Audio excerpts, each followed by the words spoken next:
ఓం గురుభ్యో నమ. గం గణపతియే నమ.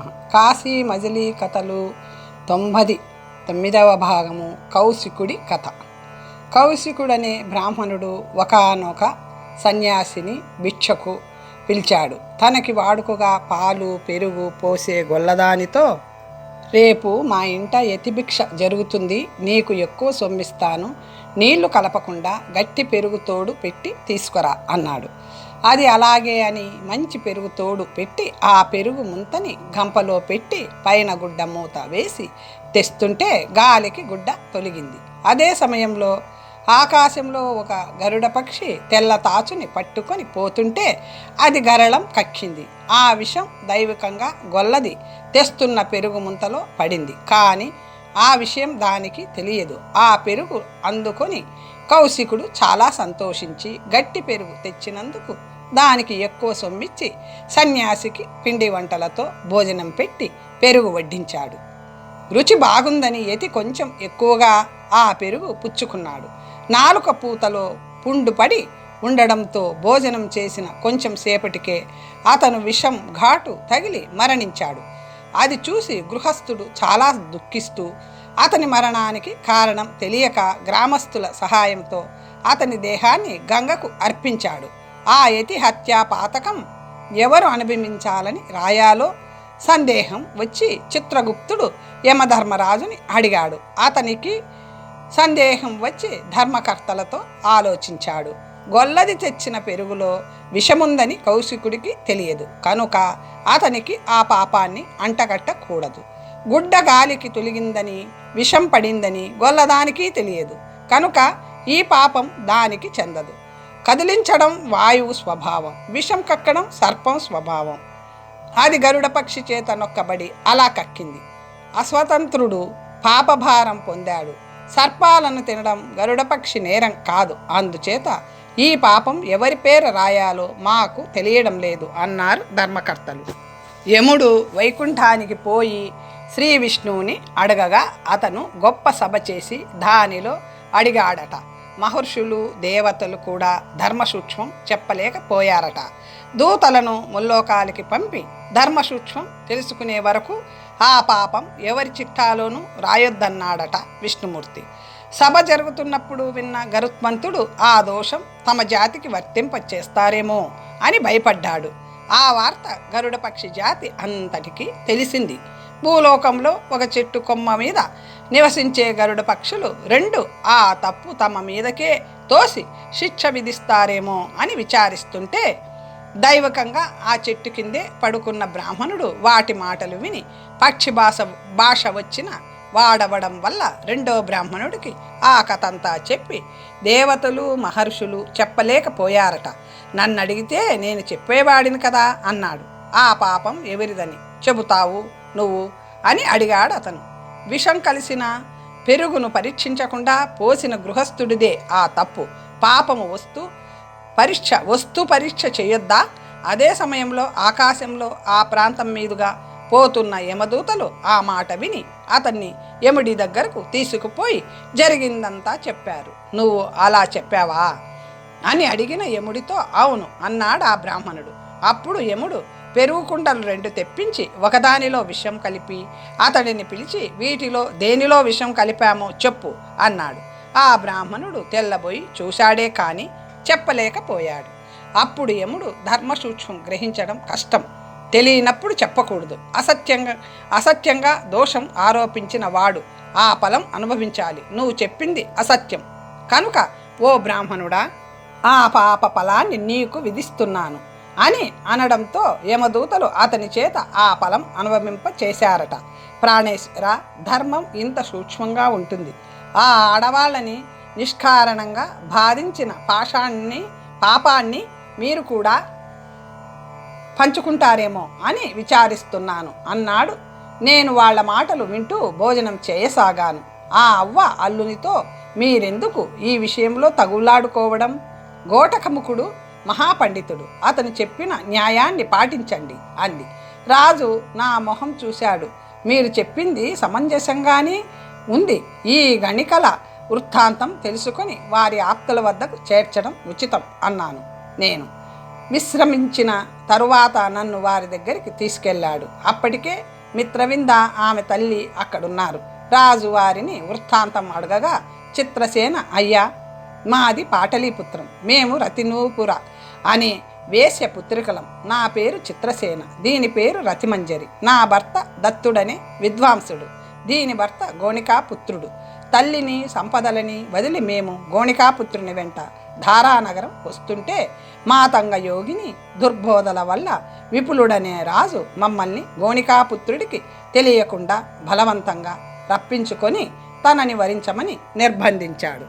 మేము బ్రాహ్మణుల సొత్తు అయ్యాం, మగనాలులం, వేశ్యాధర్మాలు విసర్జించాం.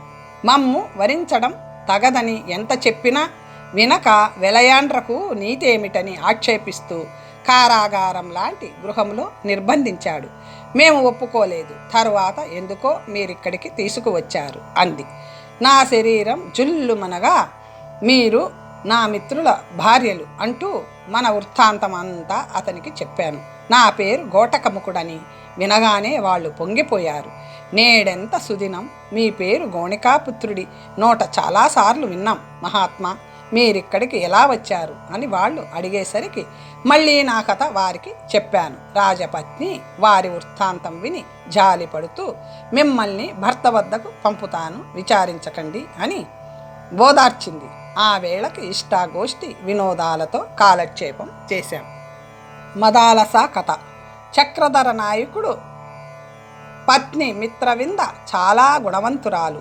నేను మరనాడే ఇక్కడికి రావడానికి ప్రయాణం అయ్యాను. కానీ తన తల్లికి ఉపకారం చేశానని నన్నెంతగానో పొగుడుతూ ఆమె నన్ను కదలనిచ్చింది కాదు. విందులు చేస్తూ నన్నెంతగానో గౌరవించింది. అవ్వా, నీ కూతురు మదాలస వంటి గుణవంతురాలు అని నేననేసరికి ఆమె కథ చెప్పమని కోరింది. నేను ఇలా చెప్పాను. పూర్వము శత్రుజిత్తు అనే రాజు పరాక్రమశాలి అయి పరిపాలించేవాడు. అతనికి ఋతుధ్వజుడు అనే కుమారుడు కలిగాడు. ఆ రాజపుత్రుడు రూపంలోనూ బుద్ధిలోనూ పరాక్రమంలోనూ రసికతలోనూ అసామాన్యుడు. వీణ మీద గానం చేస్తాడు, మధురమైన ప్రబంధాలు రచిస్తాడు, తపోధనులను సేవిస్తాడు, సకల శాస్త్రాలలోనూ చర్చలు చేస్తాడు, వేటాడుతాడు, రసికత ప్రదర్శిస్తాడు. అతని ఖ్యాతి తెలిసి బ్రాహ్మణ, క్షత్రియ, వైశ్య పుత్రులు దూరదేశాల నుంచి వచ్చి అతన్ని ఆశ్రయించి తిరుగుతుంటారు. అతను వారి చేత కొత్త కొత్త క్రీడలు ఆడిస్తుంటాడు. అశ్వతరుడు అనే నాగేంద్రుడి కుమారులిద్దరూ చాలా చక్కనివారు. అతని గురించి విని బ్రాహ్మణ పుత్రుల వేషాల్లో అతన్ని ఆశ్రయించారు. ఋతుధ్వజుడు వారిని తన మిత్రులలో చేర్చుకున్నాడు.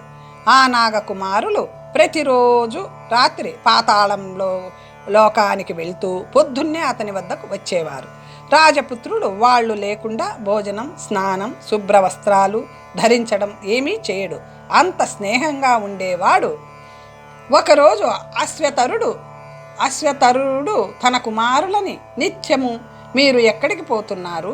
రాత్రులు తప్ప పగలు ఇక్కడ ఉండరే అని అడగగా వారు అతనికి నమస్కరించి ఋతుధ్వజుడి సుగుణాల గురించి, అతను తమకు మిత్రుడైన విధం గురించి చెప్పి అతనిని విడిచి ఉండలేమన్నారు. అలాంటి కొడుకుని కన్న తండ్రిదే అదృష్టమంటూ పొగిడి, అంత సుగుణవంతుడికి ఏదైనా ఉపకారం చేయాలనిపిస్తుంది, మీకోసం అతని కోరిక తీరుస్తాను, మన ఇంటిలో ఉన్న దేనినైనా ఇస్తాను అన్నాడు. అతని వద్ద లేనిదేమీ లేదు. రోజు అతనింటికి వచ్చి ఏం కావాలంటే అది ఇచ్చిపోతారు. కానీ అతని మనస్సు కోరుకునేది ఒకటుంది, అది త్రిమూర్తులకి తప్ప ఇతరులకి సాధ్యం కాదు అన్నారు వారు. అదేమిటో చెప్పండి, సాధ్యాసాధ్యాల సంగతి తర్వాత చూద్దాం. విద్వాంసులకు అసాధ్యం ఉండదు, దృఢ సంకల్పం, పరిశ్రమ సాధించలేనివి ఉండవు. నేనతని అభిష్టం తీరుస్తాను, చెప్పండి అన్నాడు అశ్వతరుడు. అప్పుడు వారు, తండ్రి, అతను మాకు చెప్పినది మేము చెబుతున్నాం. ఋతుధ్వజుడి తండ్రి శత్రుజిత్తు రాజ్యం చేస్తుంటే అతని చిన్నతనంలో కాలవుడు అనే మహర్షి గుర్రంతో వచ్చాడు. రాజు అతన్ని అర్చించాడు. అప్పుడు అతను, మహారాజా, నేను తపస్సు చేసుకుంటుంటే ఒక రాక్షసుడు నా ఆశ్రమానికి వచ్చి మాయా ప్రభావంతో అనేక రూపాలు ధరించి నన్ను భయపెడుతున్నాడు. ఏదో అల్లరి చేసి తపోభంగం చేస్తున్నాడు. వాడిని భస్మం చేస్తే తపస్సు వ్యయమైపోతుంది. ఒకనాడు ఆకాశం వైపు చూస్తూ వాడి అల్లరి తలుచుకుంటూ నేను నిట్టూర్పుగా ఈ గుర్రం పుట్టి నేల మీద పడింది. వెంటనే ఆకాశవాణి, మునీంద్ర, ఈ సైంధవం పాతాళంలోనూ నీటిలోనూ నేల మీద నిరాటంకంగా తిరగగలదు. భూవలయం అంతా తిరగగలదు. కనుకనే దీనికి కువలయం అని పేరు. దీనిని తీసుకుపోయి శత్రుజిత్తు కుమారుడి ఇవ్వు, అతను ఆ రాక్షసుని సంహరించగలడు అని చెప్పగా దానిని తీసుకొని మీ వద్దకు వచ్చాను. దీనిపై నీ కొడుకును ఎక్కించి మా ఆశ్రమానికి పంపు, శత్రు సంహారం చేస్తాడు అన్నాడు. ఋతుధ్వజుడు ఆ గుర్రాన్నెక్కి కాలవుడి వెంట ఆశ్రమానికి వెళ్ళి ఆ రాక్షసుడి రాక కోసం ఎదురు చూడసాగాడు. కువలయం ఎక్కి తిరగడంతో కువలయస్వుడు అనే పేరు పొందిన అతను ఉన్నాడని తెలియక రాక్షసుడు సంధ్యవేళ అగ్నిని ఆరాధిస్తున్న కాలవుని వద్దకు వరాహ రూపంలో వచ్చి అన్ని గృహంలో చొరబడి భయపెడుతుంటే ముని బాలకులు వెళ్ళి ఋతుధ్వజుడికి చెప్పారు. రాజపుత్రుడు గుర్రమెక్కి శరాసనము ఎక్కుపెట్టి అతివేగంగా ఆ వరాహాన్ని అర్ధచంద్రాస్త్రముతో కొట్టాడు. అది మొర్రోమంటూ పారిపోతున్న వదలక కువలయాశ్వుడు తరుముకుపోగా పాతాళానికి పోయింది. రాజపుత్రుడు వరాహం వెళ్ళిన గోతిలోంచి గుర్రాన్ని నడిపిస్తుంటే చీకటంతా పోయి వెలిగిపోతున్న ఒక నగరం కనిపించింది. అక్కడ వరాహం కానీ మరెవరు కానీ కనబడలేదు. రాజసౌధం దగ్గర ఒక స్త్రీ నిలబడి ఉండడం చూసి, నువ్వెవరివి? ఈ పురం ఎవరిది? నీ పేరేమిటి అంటూ అడిగాడు. ఆమె ఏమీ మాట్లాడకుండా మేడలోకి పోయింది. అతను గుర్రం తీగి ఆ మేడలోకి పోగా రత్నఖచితమైన శయ్య మీద పడుకున్న ఒక చిన్నది కనిపించింది. దేవతా సుందరిలా ఉన్న ఆమెను చూసి అతను పరవశం చెందాడు. ఆ సుందరుడిని చూసి ఆమె మన్మధుడే అనుకుంది. మోహంలో పడి నిట్టూర్చుతూ మూర్ఛపోయింది. భయపడుకు బాల అంటూ అతను ఆమెకు గాలి విసరసాగాడు. అంతలో ముందర చూసిన స్త్రీ వచ్చింది. ఆమెను, మీరెవరు?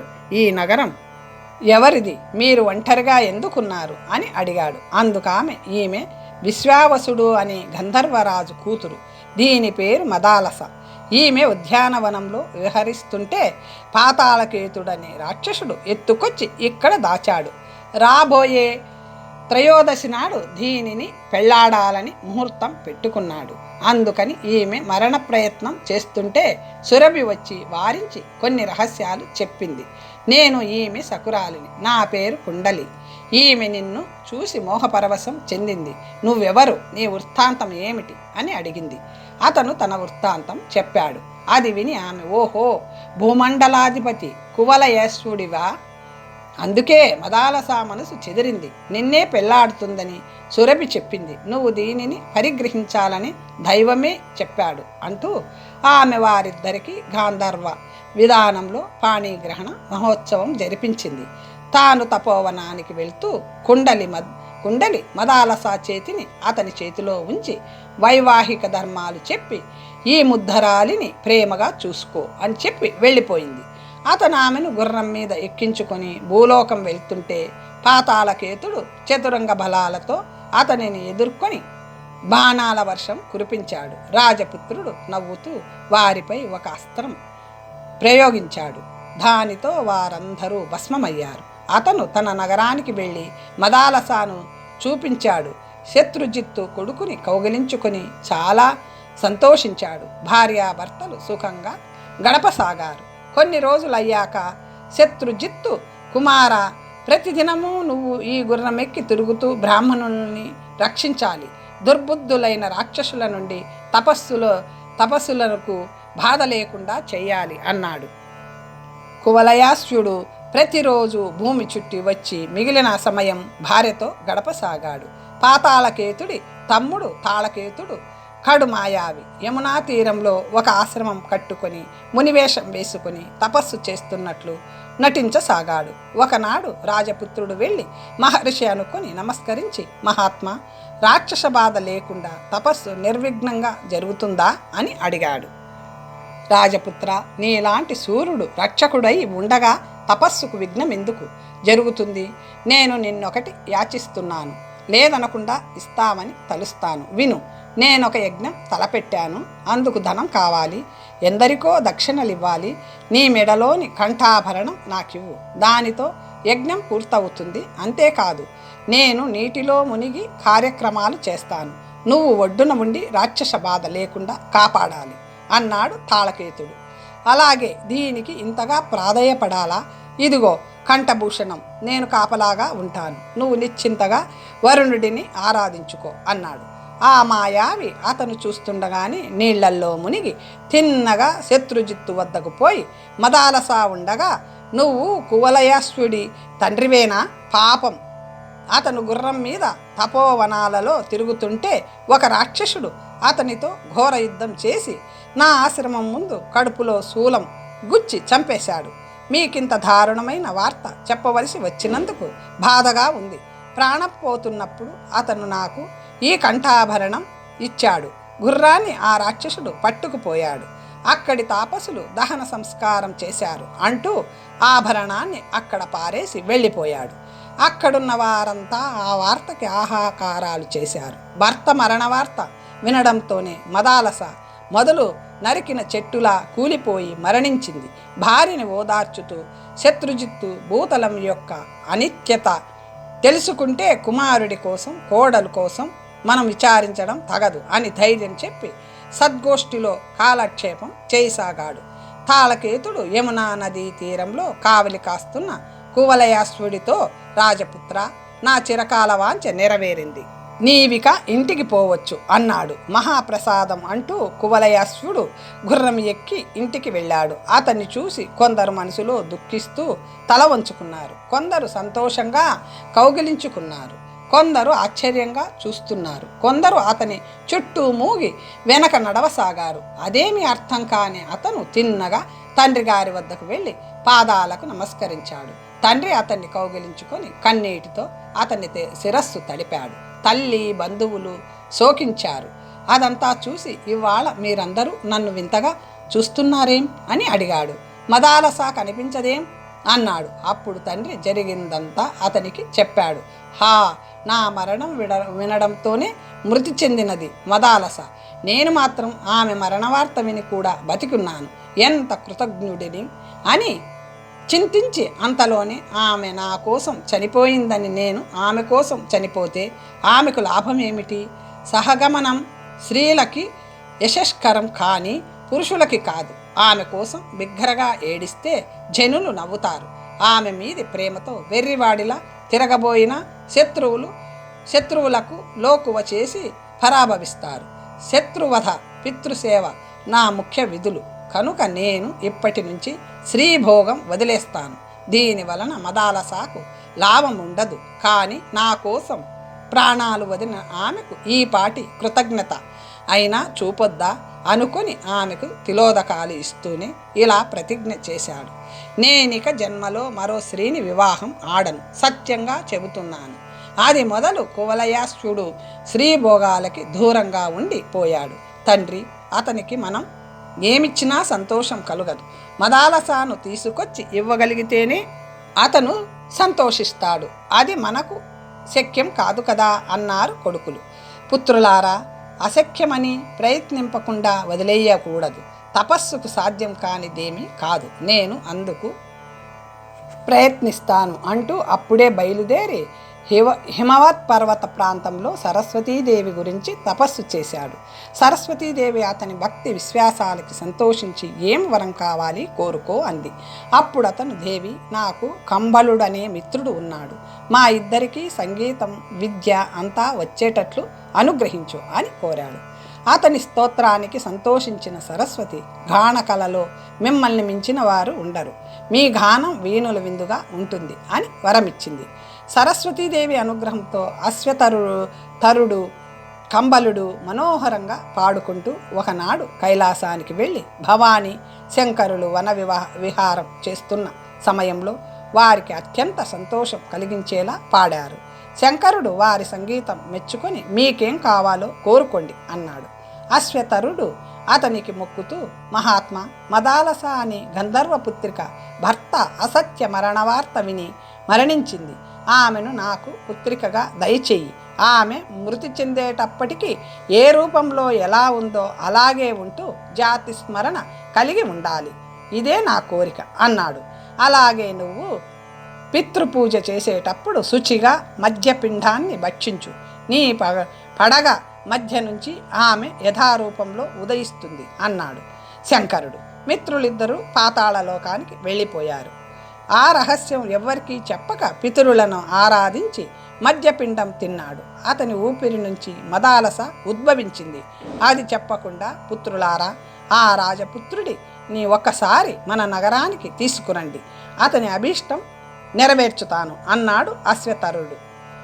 మరునాడు వాళ్ళు రాజధానికి వెళ్ళి కువలయాశ్వుడితో ఆటలాడి, మిత్రమా, ఎన్నాళ్ల నుంచో మేము మీ ఇంటికి వచ్చి ఆడుతున్నాం, నువ్వు ఒక్కసారి మా ఇంటికి రాలేదు, ఇవాళ తప్పకుండా రావాలి అని కోరగా అతను, మిత్రులారా, నా ఇల్లు మీ ఇల్లు కాదా? నావన్నీ మీవే. నన్ను మీ ఇంటికి తీసుకుపోయి ఏమి ఇవ్వాలనుకుంటున్నారో అవి ఇక్కడే ఇవ్వండి, తీసుకుంటాను.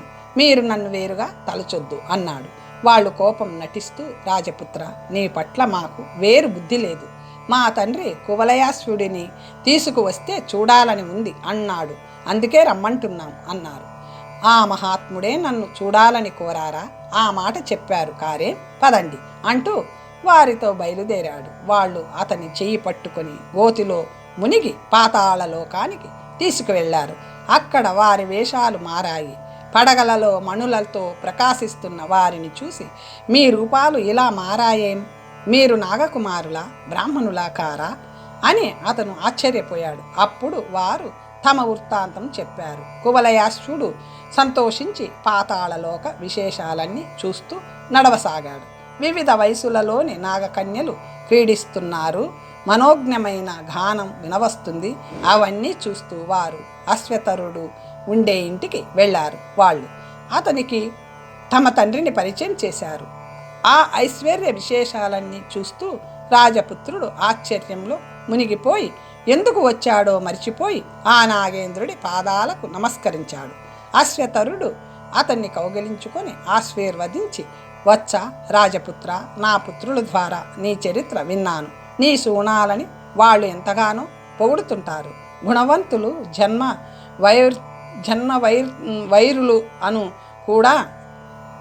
వైరులను కూడా మిత్రులుగా చూడగలరు అంటూ అతనికి ఇష్టమైన సత్కారం చేయవలసిందిగా కొడుకులకి చెప్పాడు. రాజపుత్రుడు వద్దంటున్న మానవ లోకంలో దొరకని వస్తువులని తెచ్చి అతనికి విందులు చేశారు. అతనికి ఇష్టం లేకపోయినా అతను అవన్నీ అంగీకరించాడు.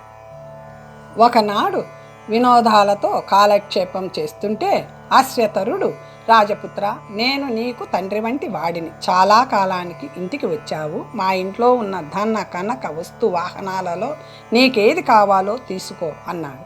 రాజపుత్రుడు, మహాత్మా, నేను తండ్రి చాటు వాడిని. మీరు ఈ పాతాళాన్ని పాలిస్తున్నట్లే మా తండ్రి భూలోకాన్ని 1000 ఏళ్ల నుంచి పాలిస్తున్నాడు.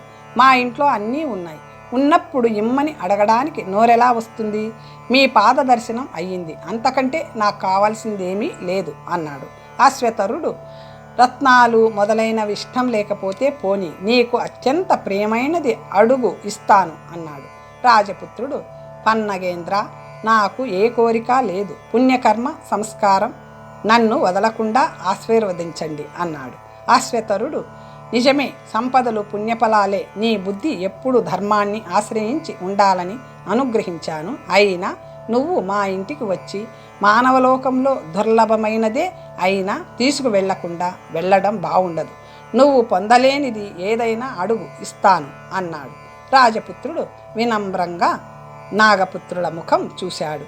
నాగకుమారులు, తండ్రి, ఇతని కోరిక మీరు తీర్చదలుచుకుంటే మేము చెబుతాము వినండి. ఇతని ప్రియురాలు మదాలస ఇతని అసత్య మరణవార్త విని ప్రాణాలు వదిలింది. ఆమెను తీసుకువస్తే ఇతనికి సంతోషం మరేది ఇతనికి ఆనందం కలిగించదు అన్నారు. అశ్వతరుడు, బిడ్డలారా, చనిపోయిన వారిని ఎవరైనా తీసుకురాగలరా? స్వప్నంలో కనబడేటట్లు చేయగలను. మాయా మదాలసాని చూపమంటే చూపుతాను. నాకు అలాంటి ప్రజ్ఞ ఉంది అన్నాడు. రాజపుత్రుడు సిగ్గుపడుతూ, నా మదాలసాని అలా చూడగలిగినా నాకు సంతోషమే, చూపండి. అశ్వతరుడు, సరే వచ్చా, నీ కోరిక తీరుస్తాను, మాయా మదాలసాని చూపిస్తాను అంటూ ఏవో మంత్రాలు చదివి, పుత్రులారా లోపలికి వెళ్ళి మదాలసాని తీసుకురండి. వాళ్ళు వెళ్ళి తీసుకువచ్చారు. ఈమె నీ భార్య మదాలస అవునా కాదా? రాజకుమారుడు ఆమెను చూసి మోహం ఆపుకోలేక సిగ్గు విడిచి, హా ప్రేయసి అంటూ దుఃఖిస్తూ ఆమెను కౌగిలించుకోబోయాడు. నాగేంద్రుడు, ఆ రాజపుత్ర, ముట్టుకోకు, ఇది మాయా మదాలస అని చెప్పలేదా? ముట్టుకుంటే మాయమైపోతుంది అని వారించాడు. కువలయాశ్యుడు ఆమెను చూస్తూ ఏడవసాగాడు. ఆహా, ఈ రాజపుత్రుడికి నా ఎందే మోహం ఉంది. ఈ పన్నగేంద్రుడు నన్ను మాయామదాలస అని చూపాడు. లోకం అంతా మాయ కాక మరేముంది అనుకుంటుంది మదాలస. నాగేంద్రుడు అతన్ని లేవనెత్తి, రాజపుత్ర, ఈమె మాయా మదాలస అని తెలిసి కూడా ఇంత మోహం చెందుతున్నావేమిటి? నిజమైన మదాలస వస్తే మరెంత సంతోషిస్తావో అన్నాడు. నాకు అంత భాగ్యమా? ఈ జన్మకి ఇక లేదు అంటూ ఆమె ముఖమే చూడసాగాడు. మాయని ఉపసంహరించేదా అడిగాడు అశ్వతరుడు. నా మోహం తీరడం లేదు, మరికొంతసేపు నిలపవా అని ప్రార్థించాడు రాజపుత్రుడు. చూడు చూడు, 2 గడియలు ఆపగలను. మహాత్మా, నీ ఆతిథ్యానికి ఎంతో సంతోషిస్తున్నాను. ఈమె చేత ఒక్క మాట మాట్లాడించవా? నీ పాదాలు పట్టుకుంటాను బతిమాలాడు రాజపుత్రుడు. నాగేంద్రుడు నవ్వుతూ, ముట్టుకోకుండా మాట్లాడు, అనుమతిస్తున్నాను అన్నాడు. అతను ఆమె దగ్గరగా వెళ్ళి, ప్రేయసి, ఒక్క మాట ఆడు, నా వైపు చూడక కళ్ళు మూసుకుంటావేం? తెలిసింది, నన్ను కృతజ్ఞుడిగా తలుస్తున్నావు కదూ. నా అసత్య మరణం విని నువ్వు మృతి చెందావు. నీ సత్యమరణం విని కూడా నేను దేహం వదలలేదు, కృతజ్ఞుడిని మరి అని. నాగేంద్ర, నా ప్రియురాలు నాతో మాట్లాడింది కాదు, నేనేం చేసేది? ఇక మాయని ఉపసంహరిస్తావు కాబోలు. అయ్యో, విరహం ఎలా భరించేది? మాయా మదాలసాని చూశాక నా విచారం పెరిగింది, కానీ తగ్గలేదు అంటూ విచారించసాగాడు. నాగేంద్రుడు అతన్ని లేవనెత్తి, రాజపుత్ర, అన్నీ తెలిసిన నువ్వే ఇలా పరితపిస్తావేం? విను, నీ పరితాపం నా పుత్రుల ద్వారా విని తపస్సు చేసి మహేశ్వరుడి వరం వలన ఈమెను పుత్రికగా పొందాను. నువ్విక చింతింపకు, ఇది మాయా మదాలస కాదు, నీ భార్యే అంటూ ఆ వృత్తాంతమంతా చెప్పాడు. అది విని అతను అమృతం తాగినంత ఆనందంతో ఆమె చెయ్యి పట్టుకొని, నేను ఇంత పరితపిస్తుంటే నిజం చెప్పకుండా ఊరుకుంటావా అంటూ ఆమెను కౌగిల్లోకి తీసుకున్నాడు. నాగకాంతలు వచ్చి ఆమె సౌందర్యానికి ఆశ్చర్యపోయారు. అతను, నాగేంద్ర, పరోపకారి అని నిన్నే అనాలి, నా ముఖం చూడలేదు. మీ పుత్రులు చెప్పడంతోటే పెద్ద ప్రయత్నం చేసి నా దుఃఖం అంతా పోగొట్టావు. ఎన్ని జన్మలెత్తినా నీ రుణం తీర్చుకోలేను అని స్తుతించి అతని అనుమతి పొంది భార్యతో భూలోకానికి వచ్చి తల్లిదండ్రులకు మొక్కి జరిగినదంతా చెప్పాడు. అతని తల్లిదండ్రులు కోడలిని కౌగిలించుకొని చాలా సంతోషించి కొడుకును అభినందించి ఉత్సవాలు జరిపారు. కువలయాశ్యుడు భార్యతో సుఖంగా గడపసాగాడు. కొంతకాలానికి శత్రుజిత్తు పరమపదించగా ప్రధానులు కువలయాశ్యుడిని రాజుగా చేశారు. మదాలస మగబిడ్డను కనగా అతనికి విక్రాంతు అని పేరు పెట్టారు. మదాలస వాడిని బంగారు ఊయలలో పడుకోబెట్టి, తాత, నువ్వు కేవలం పరమాత్మవి, కల్పనగా నీకు ఈ పేరు పెట్టబడింది. పంచభూతాల ఈ దేహము నువ్వు కావు, ఎందుకు ఏడుస్తావు? నీ గుణాలన్నీ వికల్పాలు, అన్న పానాలతో ఇంద్రియాలు ఎదుగుతాయి, కానీ నీకు వృత్తిక్షయాలు లేవు అంటూ నిత్యము వాడికి బోధిస్తుండేది.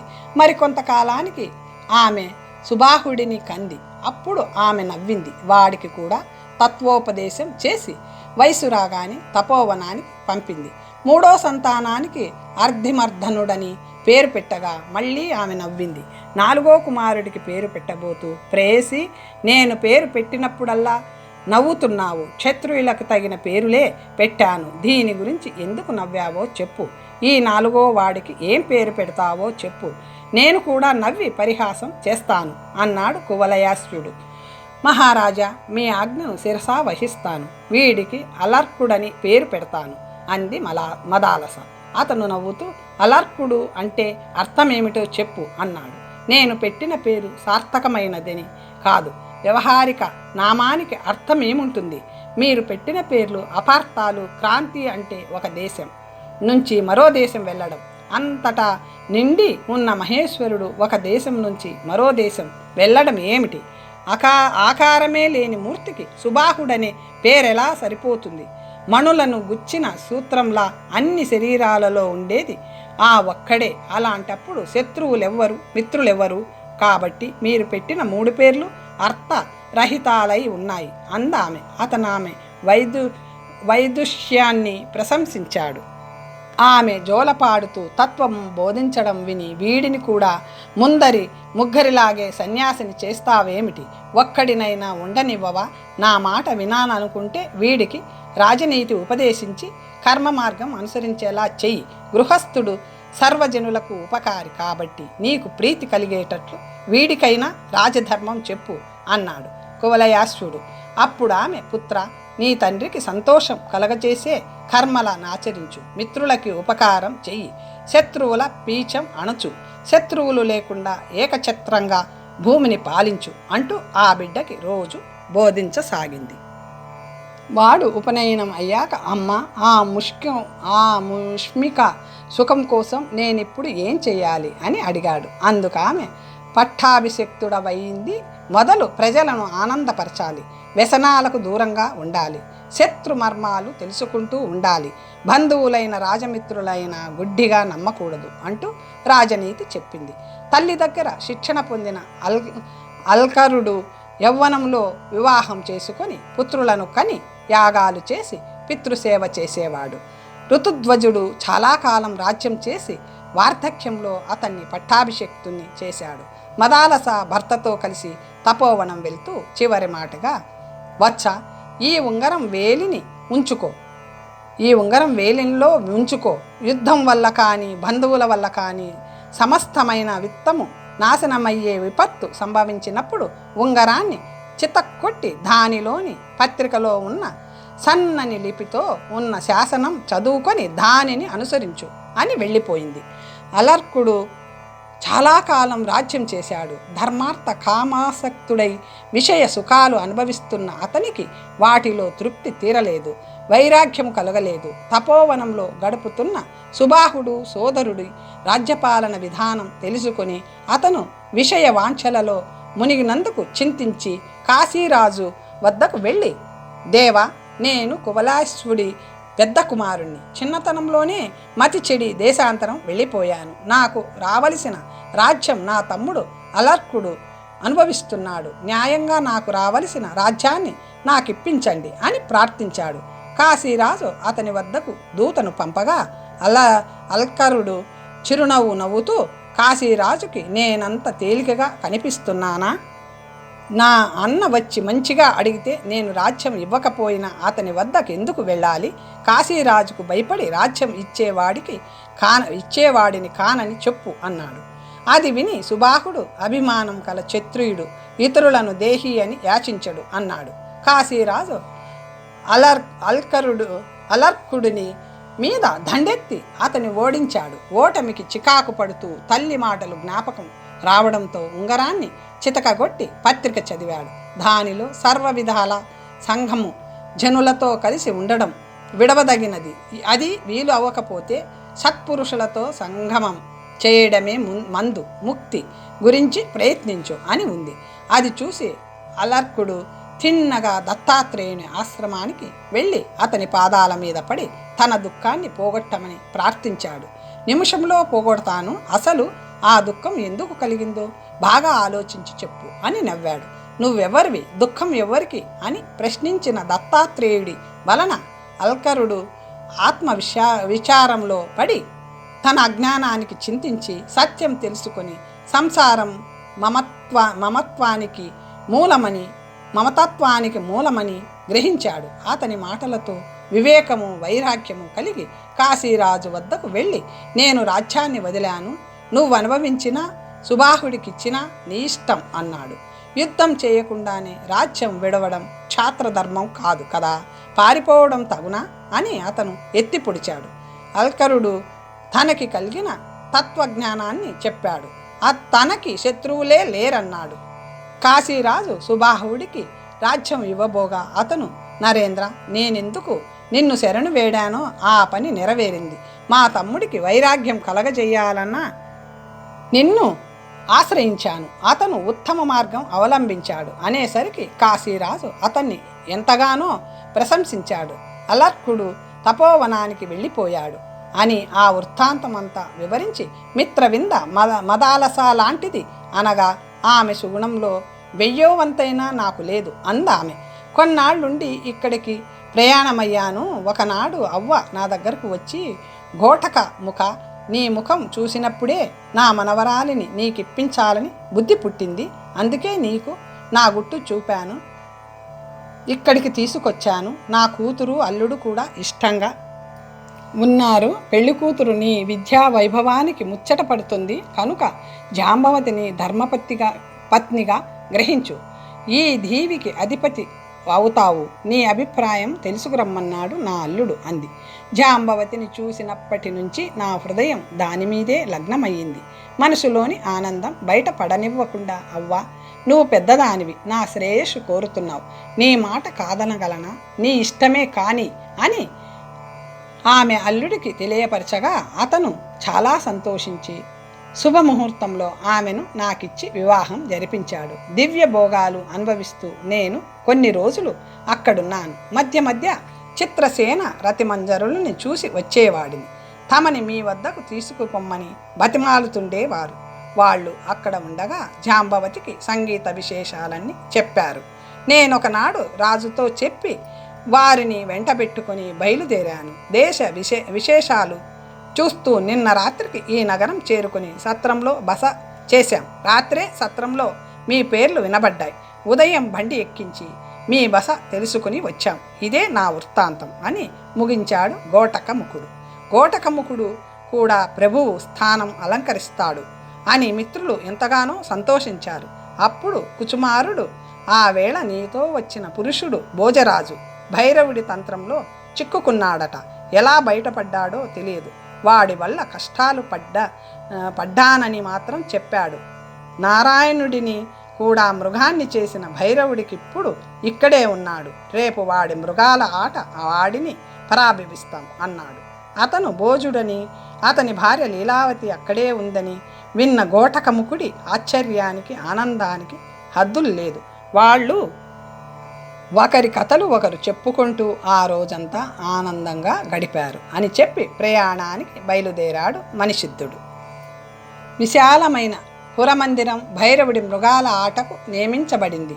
స్త్రీల కోసం ప్రత్యేకంగా కట్టబడిన గదులలో మల్లిక, రత్నపదిక, సువర్ణపదిక మొదలైన వారందరినీ కుచుమారుడు తీసుకువచ్చాడు. రాజు భార్యలు రుక్మిణి మొదలైన అంతఃపుర స్త్రీలు కూడా వెళ్తారని విని చారుమతి తమను కూడా వస్తానని చిత్రసేనుణ్ణి కోరింది. స్త్రీవేషంతో వస్తే తండ్రికి తెలుస్తుందని పురుషవేషం వేయించి ఆమెను ఆటకు తీసుకెళ్లి ఒక మూలన కూర్చోబెట్టాడు. సమయానికి భోజుడు కాళిదాసుతో రథం మీద వచ్చాడు. తనని చూసి చిరునవ్వు నవ్వుతున్న ఘోటకముఖుణ్ణి చూసి, ఓహో, మీరెవరు? నా వెంట చిక్కులు పడుతూ దేశం తిరిగిన పరోపకారి ఘోటకముఖులా, ఎప్పుడొచ్చారు అంటూ అతన్ని కౌగిలించుకున్నాడు. మీరు ఆపదలో ఉండగా వచ్చేసిన కృతజ్ఞుడిని. ఆ పాపాత్ముడి చేతిలో నుంచి మీరు ఎలా తప్పించుకున్నారు అని అతను అడిగాడు. ఇప్పుడేమీ మాట్లాడవద్దు, ఆ పాపాత్ముడు వీడే, వీడిని బంధించడం కోసమే ఈ ఆట పెట్టాము, అంతా తరువాత చెబుతాను, చూస్తూ ఉండండి అన్నాడు భోజుడు. రాజు భార్యలు ఎవ్వరూ రాలేదు. రుక్మిణి రేవతితో వచ్చి లీలావతి పక్కన కూర్చుంది. చారుమతి వారికి కొంచెం దూరంలో కూర్చుంది. స్త్రీలకు పురుషులు కనబడతారు కానీ పురుషులకి స్త్రీలు కనబడరు. ఈ విధంగా ఉంది సభలోని ఆసనాలు ఏర్పాటు. లీలావతి భర్తని కాళిదాసుని చూసి నమస్కరిస్తూ, ఆ మహానుభావుల సేవ చేసి ఎంతకాలం అయిందో, మళ్ళీ నాకు ఆ భాగ్యం పడుతుందా? సరస్వతి దేవి, గోటకముకుడు మిమ్మల్ని ఇవాళ తప్పకుండా భర్తతో కూర్చుతానని చెప్పాడు, మర్చిపోయారా? మీకోసం వారు పడిన శ్రమ మర్చిపోయావా? విచారించకు, ఇవాళ మీరు భర్తని కలుస్తారు అంది. మదయంతి, అక్క సరస్వతి, అతనే కాళిదాస మహాకవి, వారి దర్శనంతో ధన్యులమయ్యాం అన్నది. సరస్వతి, భోజరాజు కాళిదాసులిద్దరూ దైవ సమానులు, నా వివాహం తగువులో రాజుగారు కూడా ఉన్నారట అన్నది. రత్నపదిక, మమ్మల్ని చూడకుండానే మా చరిత్ర అంతటిని రచించిన రహస్యవేది కాళిదాసు అతడే అయ్యా. నా భర్త వారి దర్శనం చెయ్యాలని ఎంతో కుతూహలపడేవారు, వారెక్కడున్నారో ఏం జరుగుతుందో అన్నది. సువర్ణపదిక, ఈ ప్రయత్నం అంతా అందుకే కదా, సంతోష సమయం వస్తుంది, విచారించకండి అన్నది. సరస్వతి, మన పండితుల దండితనం విన్నారా? మొన్నటి సభలో కాళిదాసుతో ప్రసంగిస్తామని కాలు దువ్వారట అన్నది. మదయంతి, అది యవ్వన మదం అన్నది. మల్లిక, ప్రసంగిస్తే ఎవరు గెలుస్తారో అన్నది. లీలావతి, మీ భర్తలు ఎంత దిట్టలైనా విద్యామహిమలో అతనికి సాటిరారు అనుకుంటాను అన్నది. రత్నపదిక, ముల్లోకాలలోనూ అతనికి సాటిరాగలవారు ఉండరు. ఎంత రహస్యమైన విషయమిచ్చినా యథార్థం తెలిసేటట్లు పూర్తి చేస్తారు. మా మనసులలోని అభిప్రాయాలలోని కూడా చూసినట్లు వర్ణించారు అన్నది. రుక్మిణి, అదే ఆ కవీంద్రుడిలోని విశేషం అన్నది. సరస్వతి, అది దైవశక్తి, పాండిత్య ప్రగల్భం కాదు అన్నది. రుక్మిణి, రేవతి, మా అన్న పండితులతో కలిసి కూర్చోక మూలగా కూర్చున్నాడేం అన్నది. రేవతి, ఏమో మీ తండ్రి గారంటే భయం కదా అన్నది. రుక్మిణి, అతని ప్రక్కన కూర్చున్న పురుషుడు మనం ఎరిగిన వాడిలా అనిపిస్తున్నాడు చూడు అన్నది. రేవతి, అవును, అతనే నీ హృదయ చోరుడు అన్నది. రుక్మిణి, ఆ ఆట ముగిసేలోగా అతని వద్దకు వెళ్ళి అతని వృత్తాంతం తెలుసుకురావాలి అన్నది. రేవతి, అలాగే, గంట మోగుతుంది, మృగముల వాడు ప్రవేశిస్తాడు కాబోలు అన్నది.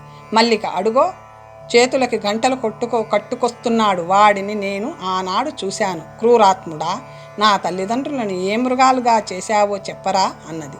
రత్నపదిక, ఆ మృగాలు వాడి వెంట ఆవు దూడల్లా వస్తున్నాయి, అవి వాడిని కరవవు కాబోలు, చంపవు కాబోలు అంది. మల్లిక, చంపితే వాడి గొప్పేముంది చూడు, బెత్తం పట్టుకొని వాటిని ఎలా ఆడిస్తున్నాడో అన్నది. సరస్వతి, కుచుమారుడి ముందు వీడి ఆటలు సాగవు అన్నది. రత్నపదిక, నీ భర్త దయ వల్ల మా వారు బంధవిముక్తులైతే చాలా సంతోషిస్తాం అన్నది. మదయంతి, అక్క, నీ భర్తగారి మెడలో తెల్లగా మెరుస్తుందే, అదేమిటి అన్నది. సరస్వతి, అదే ఆ సిద్ధుడి అస్థిమాల, దానివల్లనే ఎన్నో చమత్కారాలు జరుగుతాయి చూడండి అన్నది. మదయంతి, ఆ సింహం చూడండి, ఏనుగు మీద ఎక్కి ఎలా ఆడుతుందో, ఎంత చిత్రం అన్నది. సరస్వతి, అదిగో కుచుమారులు లేస్తున్నారు, ఇక భైరవుడి పని సరి. ఆట కొంత సాగాక కుచుమారుడు లేచి ఆ మృగాల దగ్గరికి వెళ్ళి అస్థిమాలని చేతిలో పట్టుకొని హూంకరించాడు. అప్పుడు అవన్నీ వినయంగా అతని వద్దకు వచ్చి నిలబడ్డాయి. భైరవుడు చేతిలోని బెత్తం చూపిస్తూ ఒక బల్లూకాన్ని పిలిచినా అది వెళ్ళింది కాదు. దానిని వాడు ఒక దెబ్బ కొట్టేసరికి అది వాడి మీద పడి రక్కింది. అంతలో కుచుమారుడు పిలిచేసరికి అతని దగ్గరికి పోయి నిల్చుంది. భైరవుడు పులిని బెదిరించబోతే అది కూడా ఘాండ్రుమంటూ వాడిని కరవబోయింది. అలాగా మృగాలన్నీ తిరగబడేసరికి వాడు భయపడుతూ పారిపోబోయాడు. కానీ మృగాలే చుట్టుముట్టడం వల్ల తప్పించుకునే దారి లేకపోయింది. క్రూర మృగాలే కాక గుర్రాలు కూడా వాడిని తన్నసాగాయి. వాడు చెయ్యెత్తి, మహారాజా, ఇతనెవరో ప్రయోగం చేశాడు, మృగాల మాట వినడం లేదు, నేనేం చేయగలను, నన్ను ఇవే భక్షించేటట్లున్నాయి, రక్షించండి అని ప్రార్థించాడు. చారాయణుడు వాడి దగ్గరికి పోయి, ఓరి భైరవ, నన్ను ఎప్పుడైనా చూశావా, ముఖం చూసి చెప్పు అని అడిగాడు. వాడు వణుకుతూ, నాకేమీ జ్ఞాపకం లేదు అన్నాడు. ఆనాడు సిద్ధుడి తలని రాయితో పగలగొట్టడం అయినా జ్ఞాపకం ఉందా? చాలు చాలు, నన్నెవరో అనుకొని భ్రమపడుతున్నావు అని గద్దించాడు. నిన్ను నేను ఎరుగుదును, నువ్వు గురువుని చంపిన మహాపాపాత్ముడు భైరవుడివి, నీ ముఖం చూస్తేనే మహాపాపం అని అతను నిందిస్తుంటే గోటకముకుడు వచ్చి, ద్రోహి, ఆ వేళ శ్రీని చెరపట్టావు, అది జ్ఞాపకం ఉందా అని నిందించాడు. అలా తలోకరు తలో మాట ఆడుతూ తిడుతుంటే వాడికి ఏం చెయ్యాలో తోచక, ఇదిగో వస్తున్నాను అంటూ ఒక మూలకి పోబోతే కోతులు అడ్డం పడ్డాయి, కుక్కలు తరిమాయి, గుర్రాలు తన్నాయి. వాడు అటూ ఇటూ పరిగెడుతుంటే ప్రేక్షకులు నవ్వసాగారు. కుచుమారుడు వాడి తలని కాలితో తంతు గురుద్రోహి పరమ పరమ తపోనిధి అయిన సిద్ధుడిని పరిమార్చి ఏం మూట కట్టుకున్నావు? యముడు నీ కోసం కొత్త నరకం కట్టిస్తున్నాడు. పద, నువ్విక ఈ భూమి మీద ఉండతగని వాడివి కావు. ఈ మృగాలన్నీ ఎవరో నిజం చెప్పావో సరే, లేకపోతే వీటి చేతనే నీ పని పట్టిస్తాను అంటుంటే వాడు జీవోత్సవంలా పడుండి పోయాడు. అప్పుడు వాడి చేతులకి కాళ్ళకి సంకెళ్ళు వేయించి మృగాలన్నిటినీ పరిశీలిస్తూ వాటి మెడలలో కట్టబడిన తాయెత్తులని లాగి పారేస్తుంటే వాటిలో కొన్ని పురుషులు కొన్ని స్త్రీలు అయి నిల్చుని అంబా, తాత, అక్క, అన్న అంటూ ఆక్రోశించసాగాయి. వారిలో ఉన్న యక్షుడు 4 మూలలా చూసి దీపాలకు ఆశ్చర్యపోతూ మాయా అనుకుంటుంటే సువర్ణనాభుడు అతన్ని సమీపించి, మహాత్మా, నన్నెరుగుదువా? సువర్ణ పదిక భర్తని మా వదిన కూడా ఇక్కడే ఉంది అంటూ కౌగిలించుకున్నాడు. ఇది భోజరాజు గారి సభ. అతనే కాళిదాసు మహారాజు. వీడు భైరవుడు బంధించబడ్డాడు అని చెప్పాడు. యక్షుడు భోజరాజు కాళిదాసులకి చేతులెత్తి నమస్కరించాడు. భైరవుడిని బంధించడం లోకోపకారం. మల్లిక తల్లి తండ్రులు వచ్చారా అని అతను అడిగేసరికి బ్రహ్మదత్తుడు అతని భార్య వచ్చి తమ కథ చెప్పారు. మల్లిక కూడా ఇక్కడే ఉంది అని చెప్పేసరికి వాళ్ళు చాలా సంతోషించి తమను భోజుడికి ఎరింగించి భైరవుడు చేసిన అపకారం చెప్పారు. భైరవుడి చేత వంచబడిన వారందరినీ భోజుడు ఆదరించి పీఠాల మీద కూర్చోబెట్టి వారి వృత్తాంతాలు తెలుసుకున్నాడు. మృగాల ఆట కంటే వారి మాటలే సభ్యులకి ఎక్కువ సంతోషం కలుగజేశాయి.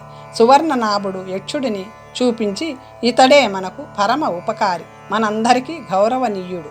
కాళిదాస కవి ఈ దంపతుల కథని మేఘ సందేశంగా రచించాడు అని తెలియజేశాడు. భోజుడు అతనిని ఎంతో గౌరవించి గోటకముకుడితో, వీరిలో లీలావతి లేదేం అని అడిగాడు. అతను నవ్వుతూ, యక్షుడు లీలావతిని ముందే రక్షించాడు. ఆమె మా ఇంట్లో మిత్రుల దగ్గర ఉంది.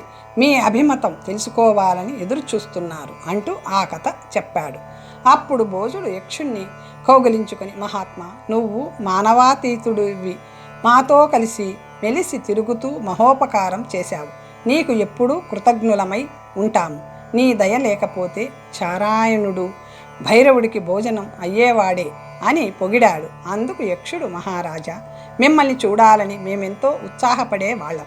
కాళిదాసు రచించిన మేఘ సందేశం విన్నప్పటి నుంచి నాకు వారి యందు అత్యంత భక్తి విశ్వాసాలు కలిగాయి. దైవికంగా దత్తుడు మా ఇంటికి రాబట్టి ఇద్దరినీ చూసే భాగ్యం కలిగింది అనగా భోజుడు అతనే కాళిదాస మహాకవి, ఏమీ ఎరగనట్లు అక్కడ కూర్చున్నాడు అన్నాడు. యక్షుడు వెళ్ళి అతని పాదాల మీద పడి స్తుతించాడు. ఆ సందడిలో గోణికాపుత్రుడు చిత్రసేనుడి వద్ద పురుషవేషంలో ఉన్న చారుమతిని చూసి, ఇదిగో మన దత్తుడు అని కేక పెట్టాడు. అందరూ అక్కడికి వచ్చి, మిత్రమా, మాట్లాడవేం, రహస్యంగా ఇక్కడ కూర్చున్నావేం అని అడుగుతుంటే అతను ఎవ్వరికీ ఏమీ చెప్పక రాజపుత్రుడి మరుగున చేరాడు. అప్పుడు సువర్ణనాభుడు, పోలిక అలా ఉన్న వీడు దత్తుడు కాదు, దత్తుడు శ్రీరూపంలో ఉంటాడు. యక్షుని శాపం మరిచిపోయాను, అతన్ని పట్టుకోవాలి అంటూ యక్షుడి దగ్గరకు వెళ్ళి, మహాత్మా, నీ వల్ల మాకు అనేక ఉపకారాలు జరిగాయి. దత్తుణ్ణి పురుషుడిగా చెయ్యవా? ఎక్కడున్నాడో చెప్పవా అంటూ అడిగాడు.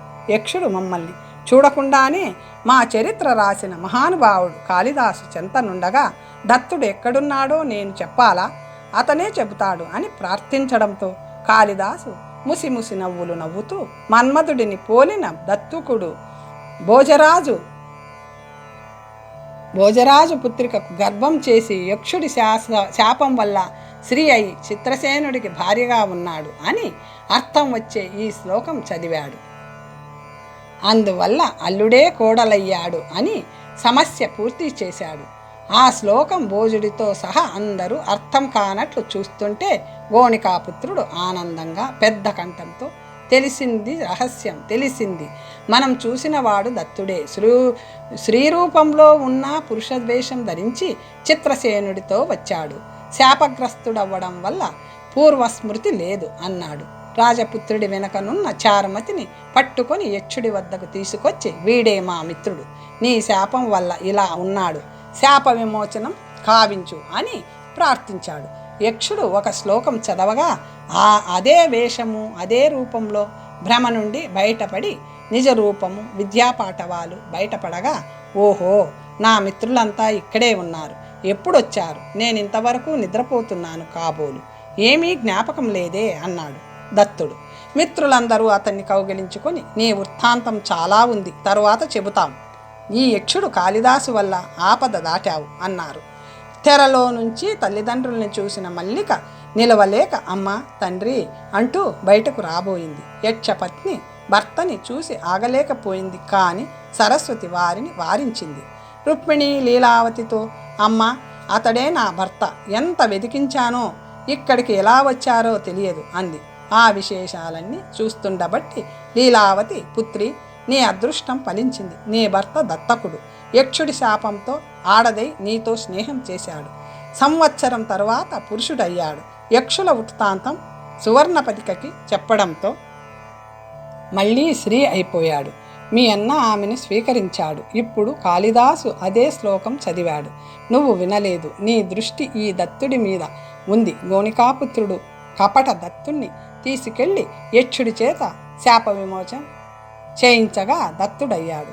ఇదే వీని రహస్యం అంది.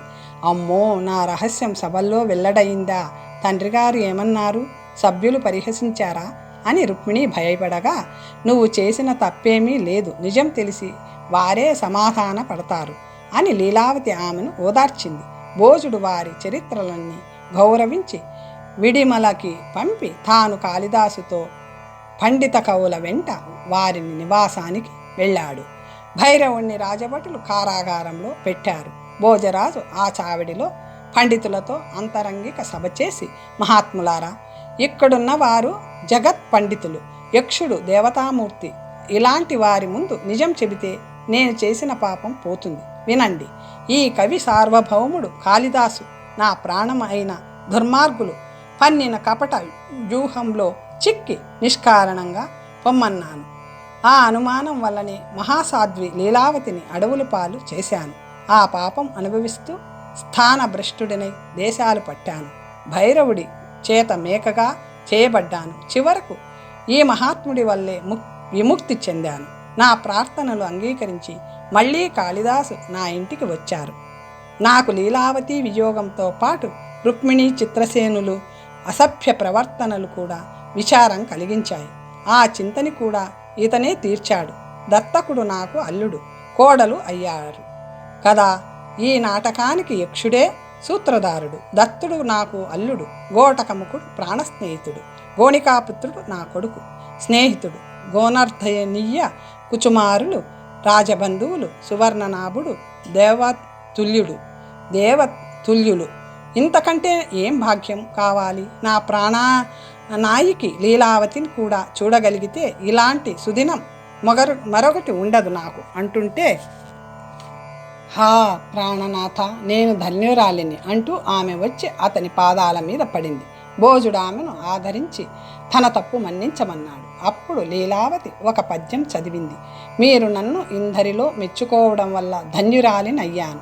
ఈ పండితులు నాకు సోదరులై ఆదరించారు, యక్షకాంతలు తల్లులై మన్నించారు అంటూ తన వృత్తాంతం తెలిపింది.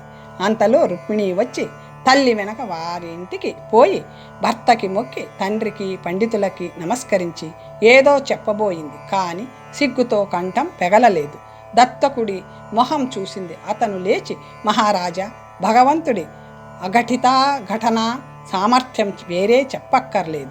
యక్షుడి శాపానికి దుఃఖిస్తూ పోతున్న నాకు ఈమె గుర్రం కళ్ళెం తెంచుకొని నా దగ్గరకు రావడం భగవంతుని ప్రేరణ. ఆ గుర్రం నన్ను ఈమె ఉద్యానవనానికి తీసుకెళ్ళమని తోలేనా? నా విద్య విని ఈమె నన్ను తన అంతఃపురానికి తీసుకెళ్లడం తప్పు కాదు. నీ కుమారుడు నన్ను పరీక్షించాలని రావడం, నన్ను అతను మోహించడంతో అతన్ని మందలించడము, శాపాంతంలో నేను పురుషుడినిగా కాగా నా శయ్య మీదే పరుండిన రుక్మిణి నన్ను వరించడము సమంజసమే అంటూ రుక్మిణి నిరపరాధి అని వాళ్ళు అంగీకరించేలా ఉపన్యసించాడు భోజుడు.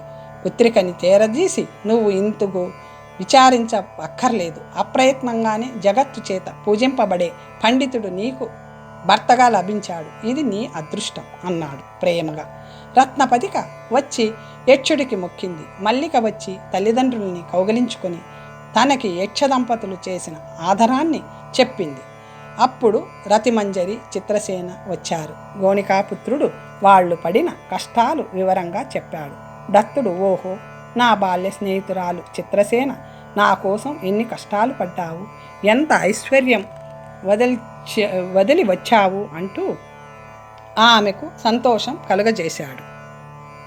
భోజుడు వారందరి వృత్తాంతాలు కనుక్కొని, నేడు మహోత్సవ దినం, వియోగం పొందిన వాళ్ళందరము కలుసుకున్నాం. ఇంత మంచి రోజు నాకు మరొకటి ఉండదు. మీరందరూ ఇక్కడుండండి, నాకు ఆనందం కలుగచేయండి. గోనర్ధీయ కుచుమారుల రాజ్యభారం వహిస్తున్నారు కనుక వస్తూ పోతూ ఉంటారు అన్నాడు. మా రాజ్యాలు మా ఒక్కరివే కావు, మేమేడుగురము పంచుకోవలసిన వారమే. మీ మూలంగానే మాకు ఈ ఐశ్వర్యం కలిగింది. మీరు మాకు ప్రభువులు, మిత్రులు, దైవం అన్నారు. సభ ముగించి భోజుడు లీలావతిని అప్పుడే తన అంతఃపురానికి తీసుకువెళ్ళిపోయాడు. మర్నాడే దత్తకుడిని తన అల్లుడని ప్రకటించి భోజుడు వివాహ మహోత్సవం జరిపాడు. దత్తుడు చిత్రసేనని రెండో భార్యగా గ్రహించాడు. యక్షుడు రత్నపదికతో కొన్నాళ్ళక్కడ ఉండి వెళ్ళాడు.